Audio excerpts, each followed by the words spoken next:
This is Duke University.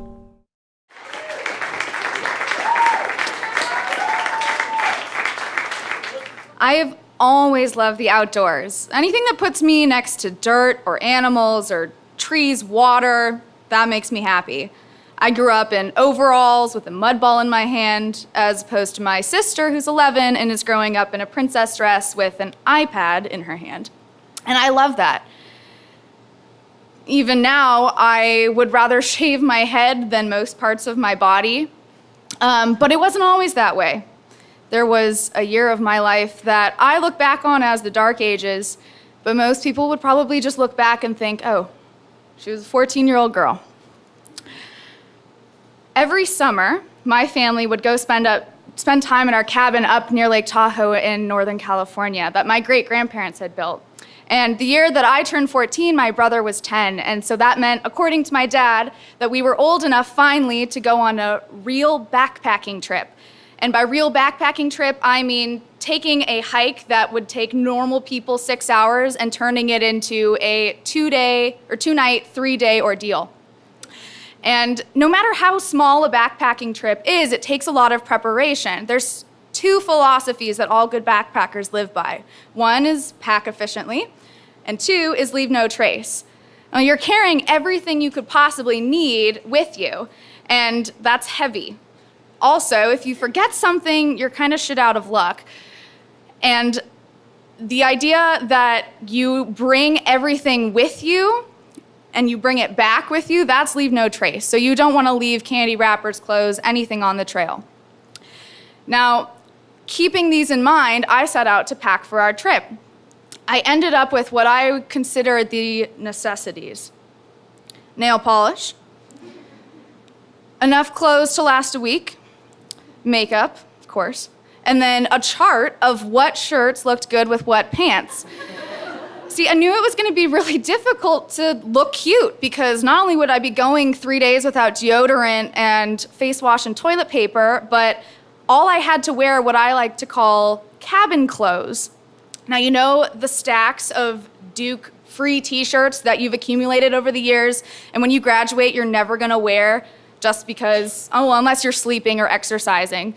But you're not going to throw them away, right? Because they still technically fit you. Those are cabin clothes. So, crap. Thanks, guys. So anyway, cabin clothes, yes, this is right. So why was it important that I wanted to look cute? That's the burning question as a 14-year-old girl. Well, even though I knew I'd only be with my dad and my brother, if there was the slightest chance at all that I would see any other human being on the trail, I had to look presentable. Also, our family friends had kind of implied that they might want to come up and meet us on the second night, and they had a boy my own age. Did I think he was cute? Not really. Did I want him to think I was cute? Oh, yeah, duh. So the first day was easy. It was beautiful. We basically spent the entire time just walking through the valley that my cabin was in to the foot of the mountain range that we were going to climb the next day. About an hour or so before sundown, we stopped to make camp at the foot of the mountain range right next to the small stream. And while I'm setting up the sleeping area, my brother is tasked with making dinner, and my dad goes off to find a spot to designate as our toilet. Davis, my 11-year-old brother, was making a trail delicacy, Kraft mac and cheese with really thick, slimy chunks of Spam, which is the lowest of the low in terms of meat byproducts, in case you guys aren't fortunate enough to know its salty deliciousness. So my dad comes back after about a half an hour and he's beaming, and he takes me down the trail to admire his handiwork. All he's done is taken a small, wet, moldy log and wedged it between a tree trunk and a boulder. So it's like a wooden bar that you can perch on while you do your business. No hole, just a lovely pile of evidence that he's already tried it. And as I'm staring at this evidence and at the soggy, gross log I'm supposed to sit on, all I'm thinking is, no, definitely not. Ew, are you kidding me? I vowed right then and there that if I needed to go, I would just hold it. 2 nights, I can do it. The next day was the brutal day because we had to climb swishbacks up the mountain in the hot sun. And by the time that we finally crested the trail and got to the end, it was so beautiful. There was a small clearing with a makeshift fire pit and logs that you could sit on where we were gonna set up our camp right at the end of the trail. And about 50 feet from that was a really small, shallow lake. And it was so clear and so smooth like glass. And just beyond the lake was the true face of the mountain, probably about 200 or 300 feet above it. And the peak was so stark, it just pierced the blue, cloudless sky. My dad went to go set up camp, and Davis and I dropped our packs and we went to go explore because on the mountain face was a huge patch of snow. So we skirt around the lake, and once we get to the edge of the snow, we just take off running. The chill air, the fresh outdoors, it was invigorating. And we make it to the middle of the snow patch and just pause. And we're looking up, and I'm looking at the silhouette of the rocks against the sky and just humbled by how small I feel. And then Davis throws a snowball at my face.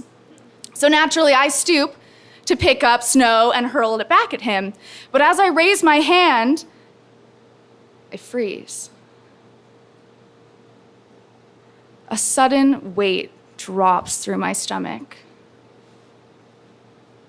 Davis notices my expression changing and asks what's wrong, but all I can do is let the snow fall from my hand as I feel invisible knives digging into my lower stomach. I knew I had to act fast, so I just screamed, "Get the hell out of here, Davis, run!" I stick my thumbs into my waistline, pull my pants to my ankles, and squat. I had to wait about a split second, and then it happened. Apparently, Spam looks just the same coming out as it does going in. Now, as I'm watching Davis make it all the way back to camp and feeling last night's dinner release, but totally betraying the vow that I had made to myself to just hold it in, there's the betrayal, I noticed that he's come back to the tent and he's wildly gesturing at my dad, pointing back at me because you can see everything. Oh, lo and behold, there's more bodies at our camp. Oh, our friends showed up. So I'm sitting there, releasing, watching them, watching me, absolutely mortified. I mean, my face was so red and hot, I probably could have melted the snow around me. And I can't move because I'm not finished. When I finally do finish, I look around me, still squatting, and realize there's not a bush, a tree, a shrub, anything nearby that I can use for toilet paper.